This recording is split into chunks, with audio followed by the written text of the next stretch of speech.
Hello there, sword friends. Today I'm going to do another video where I compare two examples of the same sword from Albion. Though in this case it's a mercenary, and in this case they have slightly different grip configurations, which may lead to some differences in dynamics, or I can at least show what the differences are when you expect maybe some variation in dynamics or weight or some other such thing.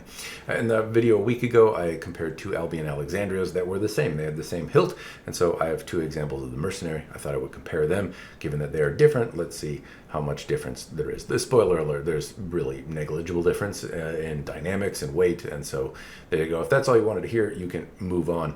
But in the video last week, I kind of noted that there are two examples of the same sword, and the point of the video, which I may not have articulated very well in the video itself, I will subsequently link it down below, is that when you hear somebody like myself describe specs and dynamic characteristics and all that kind of stuff, it may not be true, because that's one example from a manufacturer, and even a manufacturer like Albion, who is very, very close and consistent in their manufacturing, has some variation, and that variation may impact your experience significantly or negligibly. It's hard to say.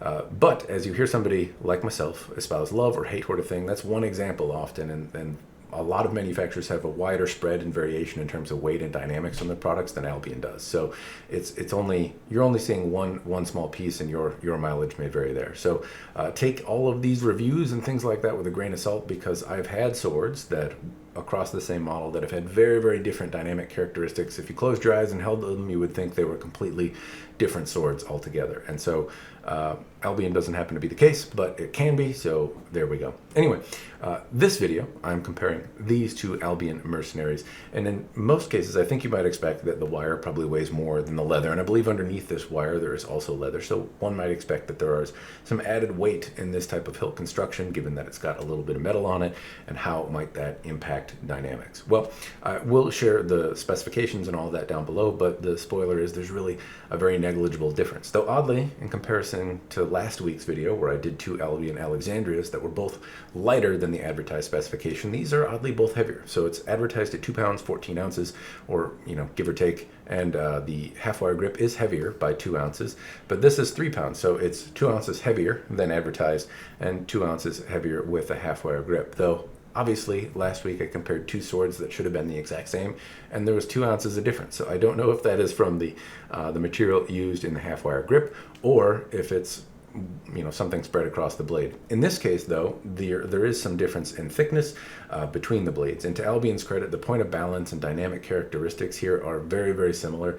I would say the biggest difference is the grip, and that's what I noticed when I handle both of these swords and kind of move them back and forth and compare and contrast them kind of as I close my eyes and move them and swap them in my hands.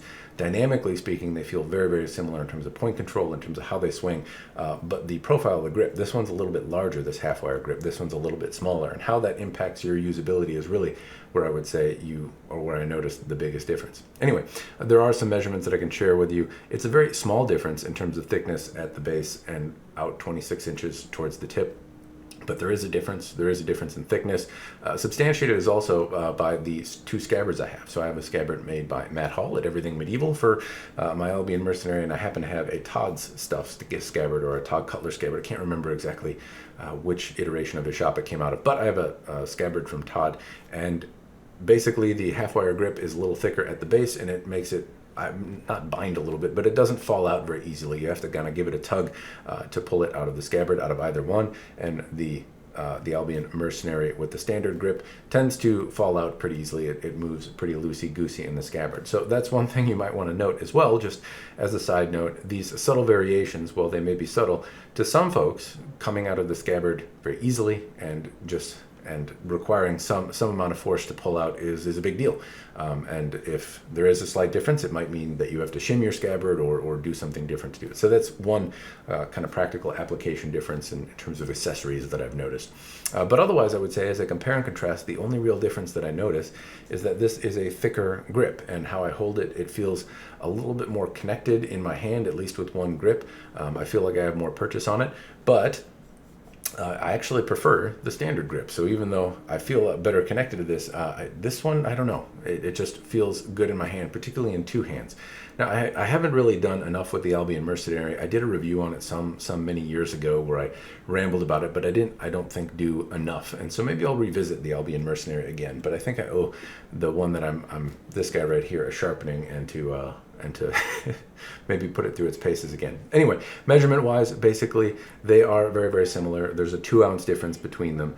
There are some slight differences in blade thickness, but to Albion's credit, again, dynamically speaking, they feel very, very similar in the hand, and the point of balance is, again, the same. So it's neat to see that repeated across Albion. In one case, the Alexandria was a little lighter than advertised. In this case, both are a little heavier than advertised, but both of them kind of share the same spirit in terms of how they dynamically handle, how they move, how rigid they are, and all of that, though there are some differences in the grip. So grip is a thing I wanted to talk about as well, and that is that if you want something customized like this, I don't know that Albion does the greatest job in advertising what they do in terms of grip stuff.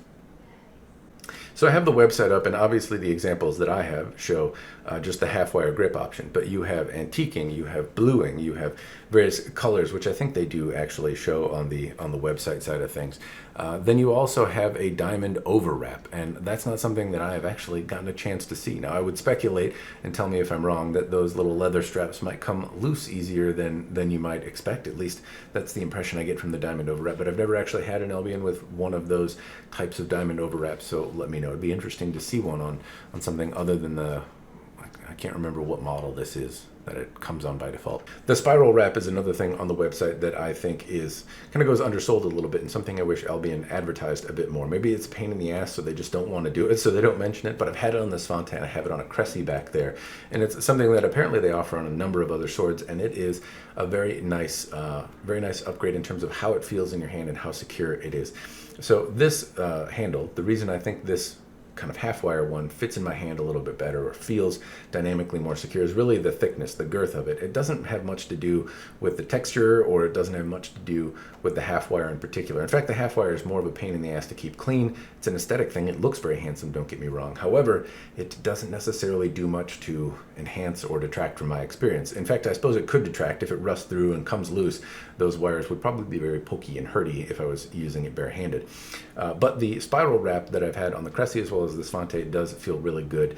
It had some, I don't know, it provides an extra degree of purchase. You feel very secure when holding on to those grips, and if there was one upgrade that I might suggest across any sword, it would be that one. It feels good in a bare hand, which I often use, but I've also held them with a glove, and it doesn't detract from that experience as well. The standard grips can get a little bit slippery.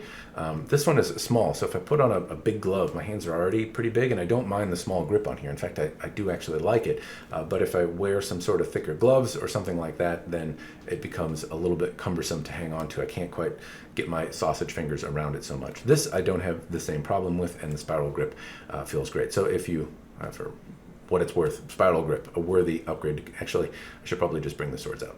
Thought I would just lay out the samples that I have, the various types, and so we can kind of see a smattering of colors and things that they have available. So now obviously I'm talking more about these two mercenaries here and the differences between them, but do note there's a couple differences beyond just this as a wire grip. One, the texture is slightly different, and maybe it's a little bit more apparent here than the other, but obviously this is a smooth leather and this is a textured leather. Beyond that, we're going to go to the other examples in red, and generally speaking, when I look at Albion's website, I see that you can get a red color. I don't know if they have options in the shade of red. What I would say is that the red coloration that I've seen on the grips tends to be the most blotchy or inconsistent in terms of coloration. Now that might be endearing, it might be an aesthetic thing that you happen to like. Maybe you like the changes in shades, some being darker and lighter, some spots maybe gives a character, I don't know, whatever you happen to like about it. It's a characteristic that I tend to note more in the red. Do know that this lighter color, I don't know if this is something that they still do, but this is a really old example as far as I understand. I can really easily make out the seam on the lighter red color. The other ones seem to obscure the seam in the leather a little bit more, but I don't know if you can ask for a lighter shade of red or a darker. Most of the examples I see now tend to be like this Sovereign example here. The Sovereign gives another kind of keynote here. This is obviously a brass pommel, and I don't know if Albion would be willing to cast the other pommels that they have in brass if that was something you were interested in. It's an option I see on the Sovereign, but it's not something that I see as an option in other swords. I suppose you could ask, though generally speaking, they don't change out the fittings. I think I've asked for an Alexandria sized or an Alexandria crossguard with a Principe pommel, because I don't particularly like the crossguard on the Principe, and I don't like the pommel on the Alexandria, at least in terms of using it, and I believe the answer was no. One thing that I can say, though, is I move to this brown section here, where the ones that I have in brown, the Principe, I believe, comes with this kind of cord wrapped or slightly different rib for your pleasure kind of grip. And in this example, it's a Cressy, and the Cressy that I have has this grip change to it, this customization to it, and I really do like this particular grip, how it feels in the hand. Kind of the purchase that you get, whether you're in a glove or barehanded, is very nice. I recall having it on the Svante as well. That was the first place I got to see it, and I recall that being a little bit more blotchy, a little lighter, so maybe there are some differences in coloration as well. You can see on the browns here that there are some changes, but this in particular, this kind of option, is one that that Albion offers on a myriad of different swords. It's something that I don't think they advertise particularly well. As you go in and look in there, you have to kind of search for it in particular, and I'll put a link in the description down below to the site that shows some of the options that they have. I don't have an example with the diamond crosses. I do have one with obviously wire grip and then this piece, but these are the two kind of customization or grip options that that I have that are custom and from Albion. Other note that you can see between the browns that I have here, there's different shades. Obviously this one is a little darker, you get a little lighter, and somewhere in between that almost looks reddish, but that is, I believe, a brown. Finally, I have the blue example on the Maximilian back here, and the blue is darker. I don't know if they make them lighter. I haven't had many blue gripped swords from Albion. The Maximilian is one. But anyway, here are the samples I have. Here are the various colors laid next to each other, and I think the kind of more important note here is that, one, there are some variations in color. So if you are a persnippety kind of person about color, you're trying to match something in particular, I suppose expect that type of variation, and you may want to consult with Albion prior to ordering one to make sure that your expectations are met. Though I don't think I've ever heard anyone bitch and moan about the grip being too light or too blotchy. Maybe it's just because I'm not reading enough, but anyway, while I had them out, I thought I would show them. It's not like while I had them out. I specifically did lay them out to show them. I don't generally keep them like this. Just as a side note, people ask me what I use to keep these things clean. I use Break Free CLP. It's it's a gun cleaner, lubricant, preservative. It's an oil. It coats well. It doesn't have a particularly strong smell. There's a lot of different types of oils that one might use to do this. I found this to have a pretty consistent coat and keep things relatively well protected. So anyway, that's what I use. I coat the Albions. I take a shop cloth like this. I douse the blade a little bit with a few drops of this, and then make sure that the coat is evenly applied across the blade, and then I put it up on the wall, and I take it down every month, 3 months, somewhere in there, and I reapply. Anytime I handle it, particularly on the underside of the cross guards and things like that where my skin touches, I make sure to add some of that. I find that the wire grip from or the half wire grip is particularly challenging to keep clean, as well as the underside and kind of where the transitions are between the grips on the Albion. So making sure that I put an application of this, or at least make sure there's some coating there. Those are the parts that I tend to find the most common rust spots and things like that. So anyway, that's what I do. I use this, put it on a towel, and wipe it across the blade. Open your Break Free. Apply it thusly.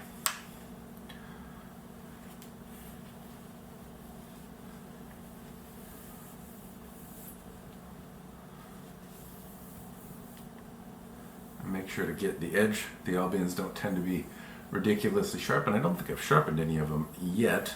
So but I make sure I get in all the nooks and crannies. Make sure I get the underside.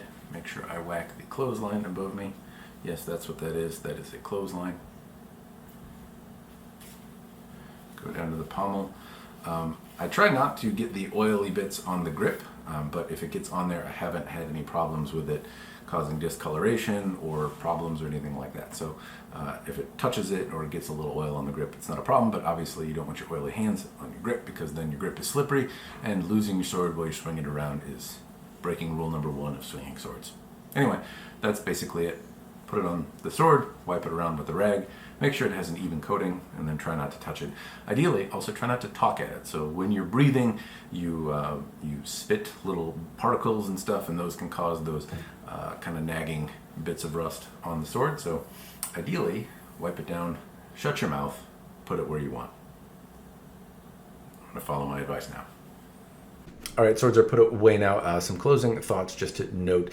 There's not a big difference between these two. I'm kind of more reassured with Albion having kind of more thoroughly examined the Alexandria and the 2 Mercenaries. It's pretty rare that I have 2 of the same Albion around, And having a very small window of difference and variation between the two is nice. But I'm really more impressed that consistently across both of these pairs, the point of balance and kind of spirit about how these swords move around and how they feel in your hand, while there are some slight weight differences, and while you can feel those differences, particularly if you're a more experienced user, I would imagine, how they move in general seems to be pretty consistent. And so as I recommend Albions, as you hear other people recommend them or state their experiences, particularly about the dynamics of them and how they move, it gives me some hope that is usable, transferable information, where it's not always the case, as I mentioned at the beginning of the video. So anyway, very minimal difference between the two. Hopefully the video has been interesting.